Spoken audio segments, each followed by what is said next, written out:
Inaabangang movie na pagbibidahan ni Anthony Mackie na Captain America Brave New World, inilabas na ang teaser.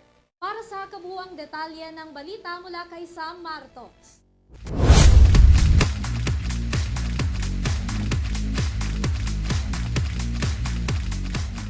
But I want to make another run at making Captain America an official military position.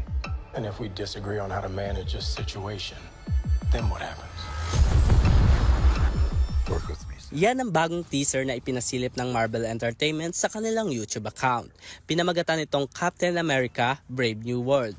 Pagbibidahan nito ng American actor na si Anthony Mackie o mas kilalang Sam Wilson bilang bagong gaganap na Captain America. Bukod pa dyan, aabangan din ng mga manonood ang bagong mukha na magiging kalaban ni Captain America na si Red Hawk. Iba't ibang reaksyon at komento naman ang kanilang natanggap matapos ito ilabas. Samantala mapapanood ang nasabing film sa mga sinihan sa darating na February 25, 2025. Para sa Your TV Showbiz Balita, ako si Sam Martos, sumasaludo sa bawat Pilipino.